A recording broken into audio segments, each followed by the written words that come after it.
Chapter 11, Downing Street.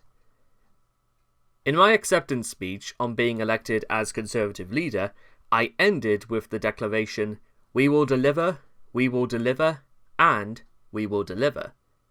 Having won power, I was determined to implement what I had promised, but from the outset, delivery turned out to be a problem. This was literally true, as Hugh discovered when we attempted to get our usual supermarket grocery order delivered to us in our new home. First of all, we had to convince Ocado it wasn't a hoax and that, yes, he really did want it delivered to 10 Downing Street. Then he had to work out where they could drop it off, whether the police would let them bring it inside the security cordon, if someone would then be able to sign it for, and so on. When the shopping didn't arrive, he called Ocado only to be told that the order had actually been received some time ago. It seemed that number 10 officials had indeed taken delivery of it, but did not want to disrupt the Prime Minister. It was an early example of how isolating it is for a Prime Minister to live above the shop in Downing Street. Although our tenure was short, it was quite long enough to experience the pros and cons of the arrangement. I'm not sure it would be rated well on Airbnb. Like every Prime Minister since Tony Blair, we actually occupied the apartment above number 11, which is bigger than the one above number 10. Arranged on several floors, it was in fact larger in terms of floor space than our existing family home. More like a house than a flat. Surprisingly spacious though it was, overall it felt a bit soulless. When the Johnsons having taken their furniture with them, the civil service had equipped our new quarters with various bits of John Lewis furniture seized from around the government estate. We ordered some of our own, but in any event we were evicted before it could be delivered. Although there were some fancy curtains, disappointingly there was no gold wallpaper. Contrary to press reports about Boris and his wife Carrie's redecoration, even less welcome, the place was infested with fleas. Although some claimed that this was down to Boris and Carrie's dog Dylan, there was no conclusive evidence. In any case, the entire place had to be sprayed with flea killer. I spent several weeks itching. It was also really noisy. Being in central London, there were the expected sounds of traffic, police sirens, and so on. But in addition, there was an almost constant backdrop of chanting and shouting through megaphones from the variety of protesters camped out on Whitehall opposite the gates of Downing Street. Then there was the clock on nearby horse guards, which chimed every quarter of an hour. If you were lying awake, unable to sleep at night, you could time exactly how long your insomnia lasted. And I did. The saving grace at number 10 was Larry the Cat. He is a lovely character, and seems to take a like and disliking to all the right people. The most difficult thing to get used to, however, was just being stuck there. During my year as Foreign Secretary, I had become so used to having personal security protection, which meant being accompanied wherever I went to meet by armed Special Branch police officers. Despite this, I had largely continued to follow my usual routine, which often included popping out of the side door of the Foreign Office to go for a walk in St. James's Park or to go and have lunch in Honey Poke, my favourite Hawaiian joint. I was occasionally spotted by photographers and the police were always following close behind, but I still had some freedom of movement. As Prime Minister, such spontaneous excursions were now all but impossible. I was effectively a prisoner in Downing Street. If I wanted to go anywhere, I would have to be driven, and plans had to be put in place in advance to ensure the route and venue were secure. As someone who likes to go out for fresh air and exercise, this was a huge restriction. I particularly missed being able to get my own coffee, instead having to tell someone else what I wanted from Pret. If I insisted on going for a run or a walk, arrangements were made for me to be driven to a quiet bit of Hyde Park or to go to a private garden somewhere. But even this was just felt like I was being allowed out into the prison exercise yard. After some brief respite in the open air, I would be bundled into the armoured car and taken back inside the ring of steel. As a way of life, the experience was intensely claustrophobic. It had an immediate practical impact on my ability to keep in touch with those outside the walls and gates. I felt cut off from behind or from anyone beyond my immediate circle of advisors and officials, which was exasperated by the fact that my mobile had apparently been compromised during the leadership campaign and I'd had to change my phone number. Even if this hadn't happened, the pace of events and pressure of the work meant I would not have been able to keep up with the flood of texts from people wanting to press their cause or offer unsolicited advice. There is often talk of a bunker mentality in number 10, and it is easy to see how it comes about. You are reliant on the small number of people with whom you spend your day, and outsiders cannot easily reach you. Despite being at the apex of government, and the subject of intense focus from huge numbers of people, it is a surprisingly isolated position. Since leaving, I have lost count of the number of former colleagues and friends who have said, "Liz, if only you'd call me, I could have helped." But the reality is, they couldn't have. They weren't in number 10, and the system does a very good job of keeping outsiders at bay. It also wasn't really advice that was required, more implementation. This has been a problem I've experienced in every ministerial job I've done. From the very start of my time in government, the system is incredibly non-porous. There are so many codes of conduct and various procedures that it is very difficult to secure external advice and communicative with outsiders. When I was looking to reform justice or sell a trade deal, I might have wanted to consult outside views, but the barriers of doing so that are insignificant. There are constant questions about who you've met and why, and every contact has to be recorded and scrutinized. Every meeting is treated with suspicion, and the Freedom of Information Act, the FOI, means that innocent meetings are privy to the press and often deliberately misconstructed. Yet another problem created by Blair, although in the case of the FOI, he has at least since admitted his error. The result is that minister's office become a closed loop in which you are reliant on a few people you can trust, and they in turn filter all the information you receive. It's even harder to bring outsiders into the civil service, whatever their expertise. In number 10, I face the same problem, but on steroids. I am someone who likes to shoot the breeze and bad ideas back and forth, but as Prime Minister, there was precious little opportunity to do that, even if I could have found the time. My most trusted confidant is Hugh. I first met Hugh at the Conservative Party conference in Blackpool in 1997, just after the Conservatives have suffered a monumental defeat. I was just as politically obsessed then. We discovered we were both political activists living around the corner from each other in Greenwich. When we got married in 2000, Hugh said in his wedding speech that he knew what he was letting himself in for with a deeply politically ambitious wife. But I'm not even sure if he, with an uncanny habit of predicting the future, could have realized just how insane things would become. If it was a rollercoaster ride for me, it was even more discombobulating for our family. Francis and Liberty, aged 16 and 13 at the time, had been to number 10 a few times before, but never had visited the flat. They were given helpful advice by previous occupants, but nothing could have prepared them for the sheer craziness. Before we were able to move into number 10, we had travelled from Sheving to a government flat in the Administratory building, a stone's throw away from Downing Street. Much as we would have liked to have gone back to Greenwich, it was completely unrealistic. The place was swarming with media, so the weekend just before they were due to start the new school term, with Frances starting her A-levels, they moved to Westminster. The day I entered number 10, they were driven off to school. During the time I was in number 10, I saw quite a lot of them, but frankly, I was pretty distracted. There were the constant comings and goings of Downing Street aides, civil servants, special advisors, and my hairdresser, Paul. We never had time to talk about the massive life change it was. They also had to keep running errands for me because it was easier for them to leave the buildings without being spotted than it was for me. I'm pleased that they managed to fit in a sleepover with their friends, and they did get to visit the nuclear bunker. I am very proud of the way Francis and Liberty dealt with what happened. They insisted on standing alongside Hugh in Downing Street when I gave my valedictorian statement. My greatest fear was that the whole thing would have some kind of negative effect on them, and my biggest worry was that I had let them down.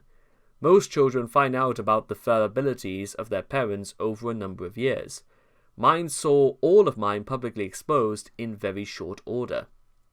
On entering the day-to-day working part of number 10, the first thing to strike me was just how small the operation was. When I walked into the Ministry of Justice, the Department for International Trade, or the Foreign Office, there was literally thousands of people running the administration and providing support to me as the Secretary of State in charge of the department. By contrast, in number 10, there was perhaps just over 100 staff working directly for the Prime Minister's office. The building itself seems far more like the Georgian terrace townhouse than it is rather than a modern government headquarters. This partly reflects the fact that the Prime Minister was historically more like a chairman of the board than a hands-on chief executive. Secretaries of State were suspected to get on with the business of government, with the Prime Minister providing strategic direction from the centre and focusing on the big decisions.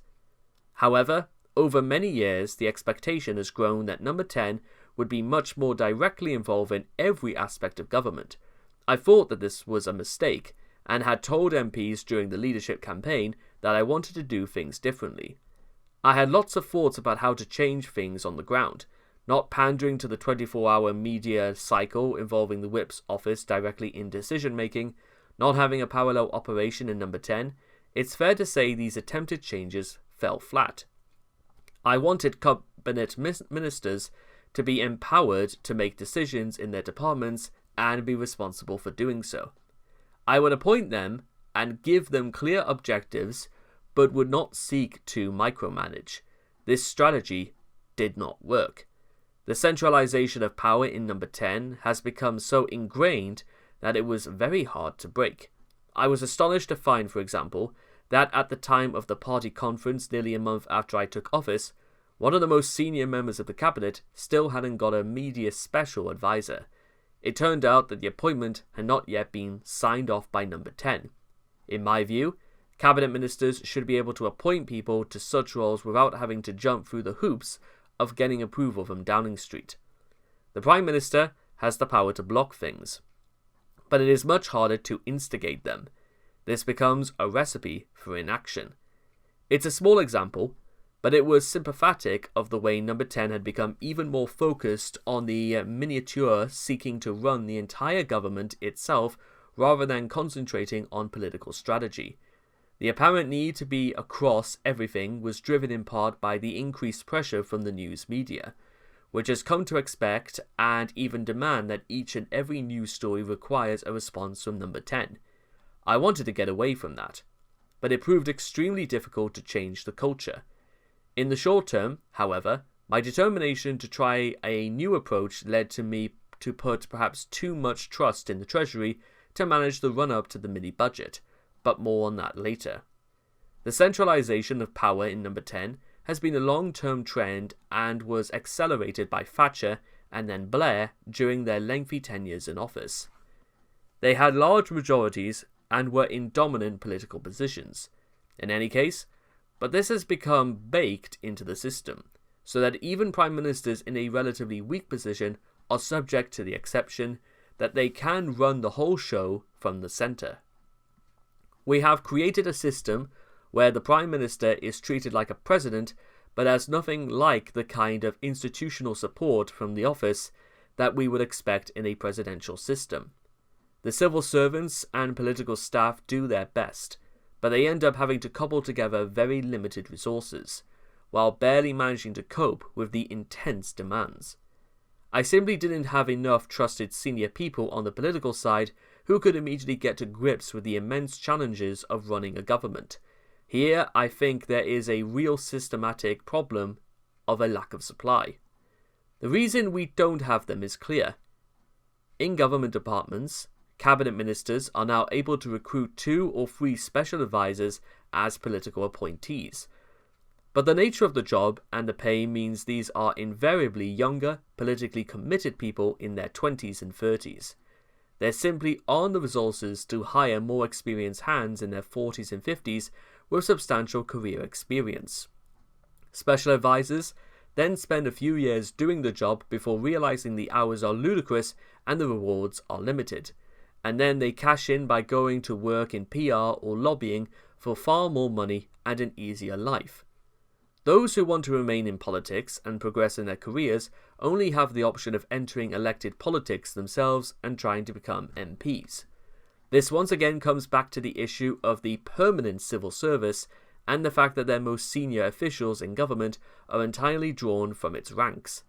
That is where people can truly climb the ladder and earn big salaries. But in order to do so, they must make a Trappist vow never to sully themselves with party politics. Anyone with any political ambitions or overt affirmations is required to renounce them or leave. In reality, of course, those who spend their lives handling policy and working in government do have political opinions. We just require them to keep quiet. This dam is increasingly breaking. There is a growing culture of leaks. I found after many of the meetings I had with officials and ministers that misreporting would appear in the papers within hours. This makes it an extremely difficult environment in which to work. Having so little control over who was working with me and their ultimately not reporting to me or my colleagues was a major problem. Increasingly, officials who also want to have a public voice after life in government, with Sue Gray now working for the Labour Party, former Permanent Secretary for the Department of Education Jonathan Slater making outspoken remarks about schools, and numerous former Treasury Permanent Secretaries expressing their opinions publicly. It is becoming increasingly ludicrous to claim that the system is working. Special advisors and other political appointees are a tiny minority, and they inevitably get drawn into handling media issues and short-term political problems. What we are lacking is the ability for ministers to make appointments for the senior figures who will actually lead the implementation of their policies and run the parts of government for which they will be able to held responsible. This lack of political infrastructure is a much greater problem for the Conservatives, as government officials tend towards the left. I think it would be much fairer and more honest for ministers to decide which senior officials to appoint directly. In the US, the system includes a much greater role for political appointees at the top of government departments, while also retaining a large number of non-partisan career officials who serve as administrators at the lower and mid-ranking levels. With the growing power and reach of the administrative state, there are problems getting things done in the US, especially for Conservatives. The UK is even worse. As it stands, the British Prime Minister has to operate with a limited number of political advisors grafted onto the official civil service machine. I was able to bring with me some media special advisors, policy people, and a political team under a chief of staff, Mark Fulbrook, who was well respected as a political strategist. But none of them had experience working at the top of government, and in the particularly hostile environment I encountered that made their jobs difficult. In finding capable people to fill these roles, I was also hampered by the fact that after 12 years of Conservative governments, many of the likely candidates had either moved on or been working for my opponent in the leadership race. I was very grateful to all those who came in to help, some of whom had worked for me loyally for years. There were many superstars working in my private office, but they didn't necessarily have the levers or reach to make things happen. The Cabinet Secretary in some ways acts as the Prime Minister's senior official, but they have wider responsibilities for the running of the whole civil service. Within Number 10 itself, the Prime Minister's private office is led by the principal private secretary, as in the case in other government departments. The whole structure was very confusing. It was not just the lack of experienced political operatives and confused official leadership that caused me frustration. I found the lack of personal support for the Prime Minister pretty shocking too. As I recounted at the start of the chapter, Hugh spent a lot of time sorting out basic logistics so we could eat, among other things, while also doing a full-time job. I also spent a lot of time on quite basic tasks. Despite now being one of the most photographed people in the country, I had to spend some time organising my own hair and making up appointments. Don't get me wrong, there were great people like Claire Evans, who had worked with me at the Foreign Office on events and had come with me to number 10, who supported me on this, but it wasn't exactly in her job description. There were also no medical support. As I have already pointed out in reference to how badly COVID affected Boris, on one occasion, when I had a cough, my diary secretary had to go into the middle of the night to buy me some medicine. This clearly wasn't her job, but there was no one else to ask. As well as being personally inconvenient, all of these things took precious bandwidth away from me. Here, as I was Prime Minister of a major G7 country, grappling with affairs of state, and I was having to spend time worrying about when I was going to be able to get my hair done, it all added to a sense that the support systems were just not there to allow me to focus on the job I had been elected to do. My private secretary was out of breath. It was the evening of the 12th of October, and he had rushed up to the flat to find me with some urgent news. A commercial aircraft flying from Turkey to Manchester was causing concern as it headed towards our airspace, and a security alert had been declared. Royal Air Force Typhoon jets had been scrambled to intercept it, and we were awaiting further developments. As Prime Minister, it would fall to me to authorize the use of force if it proved necessary. I had to remain on standby to give the necessary orders at a moment's notice. Thankfully, it proved to be a false alarm. Half an hour later, the passenger aircraft, escorted by our jets, landed safely at Stansted, where it was isolated and met by police. On investigation, no threat was discovered, and the incident was declared over. It was a huge relief, but also a reminder of the heavy weight of responsibility that now rested on my shoulders. At any moment, a major incident could arise that would require me to take life or death decisions. I had to always be prepared for that eventuality. My experience as Foreign Secretary meant I had more of an insight into the side of job than perhaps some other new Prime Ministers. As well as routinely seeing intelligence reports and overseeing the work of MI6, I had led on our response to Russia's invasion of Ukraine and was across the details of the military and diplomatic support we were giving to Kiev. I had done the rounds of getting to know the G7 leaders and foreign ministers, and knew the relevant national security officials both in the UK and among our allies. Nevertheless, there was a difference between handling such issues as a senior cabinet minister and doing so as Prime Minister. I had been involved in some critical defence discussions on a number of issues over the previous year, but the ultimate responsibility was then with Boris. Now the buck stopped with me. This was reinforced when I received the briefing routinely given to new Prime Ministers on the use of the UK's nuclear deterrent. The war in Ukraine was also high on my agenda, and President Zelensky was the first foreign leader to whom I spoke as Prime Minister. On the first evening in Downing Street, we spoke for an hour and a half, and I assured him of our continued steadfast support for him and his country in resisting Russian aggression and pushing Putin's forces back over the border. Usually, new British Prime Ministers make a point of ensuring that their first conversation with a head of government is with the US President.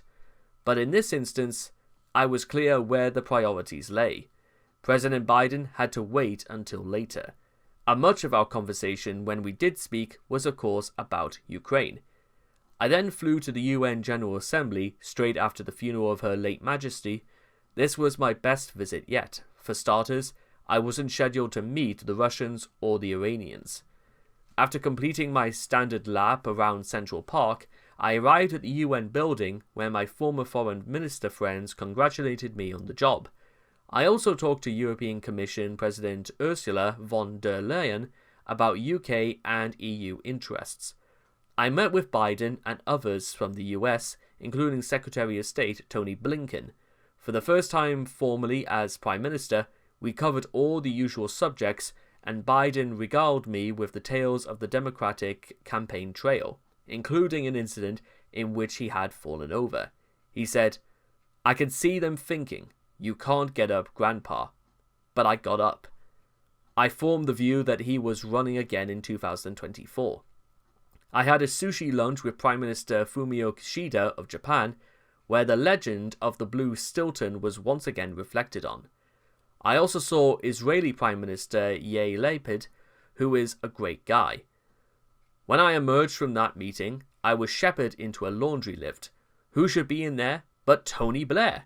He gets everywhere. I also met Ukrainian First Lady Olena Zelenska at the Ukrainian Institute of America, where there was a very moving display of some of the appalling war crimes that had been committed by Russia. Across the room, I saw a blonde lady I recognized. I called out, "Hi, Dr. Biden," to the woman I believe was the first US lady. As she got closer, I realized it wasn't her at all, but French Prime President Macron's wife, Brigitte. I hope she didn't hear. In a classic piece of number 10 staging, I did a round of media interviews near the top of the Empire State Building. Why, oh why? It used up time in our schedule getting up the interminable lifts, and when we finally got to the top, it turned out that a lot of TV interviewers had vertigo. I'm not great with heights myself, yet again, I found myself swept along in the course of events. I guess you can't do it all. I also discovered that while being British Prime Minister is viewed as important in the UK, you're just another UN delegate in New York. On the way to make a speech to the UN General Assembly that I thought was absolutely crucial, I got stuck behind a bin lorry. I made it just in the nick of time. During the leadership election, I had been pillared for my remarks about Macron. Where asked if he was friend or foe, I said that the jury was out. It had been meant to be a quip. Yet again, my irrelevance had got me into trouble. In fact, I found Macron fine, even fun, though we didn't find common cause politically. I felt that France had been a major part of the problem with Russia. Macron had been too far keen to have a long telephone calls with Putin. He was also too close to the Iranian leadership and President Ping of China, the latter of whom he visited with a group of luxury goods manufacturers. Moreover, his insistence on European strategic autonomy and keeping his distance from the US had, in my view, weakened NATO and European security. Macron did have the initiative to set up the European Political Community, a forum for discussion among European nations after the invasion of Ukraine. I was happy to attend, provided key British interests could be addressed, namely dealing with the huge flows of illegal immigration and strengthening our response to Russia. Needless to say, Foreign Office officials and the media establishment were salivating over any sense that they were rebuilding our relationship with Europe. It seemed impossible to have a rational discussion without people wanting to relitigate the EU referendum. Of course, while everybody else at the European political community met in the main conference centre in Prague, Macron had his own grand side building. Bearing in mind that this was taking place in the aftermath of the mini-budget, of which more in Chapter 12, I got the message when I met the likes of Dutch Prime Minister Mark Rutte that everyone was concerned over what was going on in Britain. Maybe I'm in some serious trouble, I thought. It was the Eastern Europeans, as always, who provided succour. The Czech Prime Minister thought my plans totally responsible and reasonable. They had much lower taxes in the Czech Republic, and it was already delivering benefits. In the midst of a serious international outlook and a full domestic agenda, I was keen not to waste precious time on short-term trivialities. Unfortunately, I discovered that some of this was unavoidable. I had certainly not realized the extent to which HR issues and people management would end up on my desk. Whether it was a minister caught up in allegations of misconduct or an advisor caught briefing against a Conservative MP, the need for investigations and other processes took time away from other issues. Cabinet colleagues and MPs need constant attention. As a cabinet minister, I had always got on with the job as best as I could and positively avoided involving number 10 unless I absolutely had to. I assumed others would do the same. But as British Prime Minister, I discovered that they wanted a lot more interaction. There were also many meetings with MPs, and of course as things deteriorated and demand increased, it created a vicious cycle as my time was more and more squeezed. I wanted to focus squarely on the big issues facing the country. This meant consciously moving away from just constantly reacting to headlines. I did not want us to be feeding the journalists of the Westminster lobby system with their preferred diet of triviality and colour to pad out long-read Sunday newspaper articles. This habit is deeply embedded in our system, but I was determined to try and change the culture. Unfortunately, such was the state of my immediate operation that I found to my fury that even my instruction for trivial process briefings had to stop by itself and had been briefed to the lobby as a process story. Nice one, guys. The argument I heard from media advisors was that unless we continue to provide this constant diet of trivialities, the lobby would fill the gap with less flattering stories of their own. I found this rather unconvincing, and somewhat akin to appeasement. If you go off down that road, ultimately you become obsessed with feeding the media beast, focusing on that to the exclusion of all else. I wanted us to be different, and to signal my approach, I insisted that all TV screens to be turned off in number 10. I didn't want us to be an extension of a 24-hour news channel, constantly monitoring and reacting to every political squall. I also largely stopped reading the press. This was in part because I found the personal attacks during the leadership contest painful and upsetting to read. Inevitably, when you are a senior figure in politics, you will attract criticism. But the level of vitriol in some quarters was something else. My way of coping was to filter it out and rely on the media summaries I received from my team from the material I needed to know. Aside from personal attacks, I also found the political press utterly depressing. There was often little analysis or attempt to understand complex issues. Instead, it was a constant stream of he said, she said, detailing who said what to whom, who's in trouble, and who's on manoeuvres. A huge number of column inches were devoted to what I was wearing, which was generally what clothes were clean that day. It was little more than gossip from the Westminster village, and of little consequence to anyone outside it. Should I, in retrospect, have been warier of such criticism? Given what happened, I can already hear people saying I should have listened more and spent more time keeping the media happy. But this is one of my biggest frustrations with the short-termist, media-driven approach to politics. If you only do the things that are guaranteed to win you favourable headlines, and shy away from the more difficult issues that might expose you to criticism, you will never do anything worthwhile. This has been happening in British politics for far too long, and it's why we have many of the problems that we do. I also knew that I faced a particular challenge. The negative stories did not appear out of nowhere, and many of the journalists involved were responding to the constant briefings from leading Conservatives who had set themselves in opposition to me. Unlike previous leaders of the party, I was not given a chance to implement the policies on which I had been elected. There was no grace period. Some of my opponents had not given up after the leadership election and were determined to undermine and ridicule me from the outset.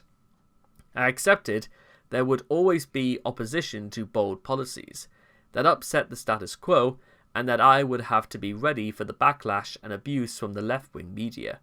But what I found infuriating was to know that it was supposed fellow Conservatives who were encouraging some of the worst of it. It also seemed to me to be counterproductive, as they were poisoning the well and further damaging our chances at the next election. Yet there was little I could do about it. I could only trust in what I was doing and hope to prove them wrong in time. In addition to the personal criticism, there is another type of attack on politicians that has become all too prevalent, and that I think speaks volumes about the problems with British political culture. Whenever a British Prime Minister or senior politician is found to have used a private plane to travel to an event, they are routinely asked by the press and the opposition for a supposed waste of taxpayers' money. The same often occurs when MPs receive a pay increase or are revealed to have bought office equipment using their parliamentary allowances. This has led to a hair-shirt approach to politics. in which politicians are expected to put up with a lack of proper support for fear they might be criticised for unreasonable extravagance. This has created some utterly perverse outcomes. For years, the government did not have a dedicated long-haul aircraft for ministers to use for official travel overseas. As a result, they regularly had to charter commercial aircraft at much greater cost, all because politicians did not want to be seen to have commissioned a private jet for their own use. Eventually, an RAF Voyager was repurposed to serve this function, but even there were some huge headlines condemning the modest cost of repainting it with the Union flag on its tail. This sort of manufactured outrage is absurd. It should not be controversial to suggest that the Prime Minister's and Cabinet Minister's time is valuable and that they need to be able to travel quickly between meetings at home and abroad. They also need to be able to do so securely, with facilities on board to allow them to work, and in enough comfort that they are not completely exhausted when they arrive. This costs money, but it is justified by the benefits of enabling them to do their jobs more effectively on behalf of the British people. It isn't just the thorny issue of private jets. I believe this ingrained self-denial is what has prevented successive Prime Ministers from pushing for the others' resources that they need to do their job properly. It has become a political football to the deterrent of everyone. If we accept that the Prime Minister is the most important role in government, with ever-increasing demands being made upon it, we must also accept it that it needs to be properly supported. As I discovered, we now have a premiership that is subject to all the pressures and expectations of a presidential system, but without the associated infrastructure. That makes it a weak institution, and one that is not serving the public as well as it should be. The Prime Minister, Cabinet, and other ministers are also significantly underpaid. The Prime Minister is only paid £75,000 a year in addition to their backbench salary, while other Cabinet Ministers are paid less than £68,000 a year. This compares with very poorly with quangrotas and ministers in other countries. The net result is that these jobs become the preserve of the very wealthy or those inclined to make decisions that will be beneficial to a high-paying post-politics career in a field like energy or defence. The fear of being pillared by the press and public has had a corrosive effect on our politics. The scrutiny on all politicians and on the Prime Minister in particular is now immense. We are under constant pressure and as a result become less inclined to take risks or rock the boat. This is how we find ourselves with politicians who favour going along with the consensus and seeking easy headlines rather than making the tough choices that are often needed. As democratic politicians face ever-increasing public opprobrium, it is the technocrats and the supposed independent institutions like the OBR or the climate change community that are elevated above them and help us as paragons of virtue. There is also something rather anti-democratic in this, which I find distinctly troubling, particularly in the light of my own experiences. Motives are attacked and views dismissed simply because they come from a political figure. Meanwhile, unelected organizations and individuals claiming independent expertise find their pronouncements treated as irrefutable statements of fact. The idea that they might be wrong or pursuing a self-interested agenda is treated as fanciful. The underlying assumption in all this is that there is something inherently vulgar about politics. This is ingrained in the civil service, where I would often hear officials using political as a dirty word. This would solicitate a long lecture from me about how everything they do is political because they work for the government. Politics is how we translate the will of the voters into action. It's democracy. Against this background, it is no great surprise that their democratic politicians as a whole have lost much of their self-confidence, and many have begun to defer to the revered cult of the technocrat. That, after all, is usually the path of least resistance. But this equates to being in office but not in power. What is the point? I was not interested in being Prime Minister just to govern as the Bane proxy for the technocratic establishment. For me, it was all about the office, but about what I could do with it. Had I believed I could instead secure the outcomes I wanted as Home Secretary or Chancellor, I would have wanted to be in those roles. But I knew it was only as Prime Minister that I would have the authority to do what was required. As I discovered on moving into Downing Street, there was a great many downsides to the job. The relentless pressure, the media abuse and political attacks, the loss of personal freedom, and intrusions on family life.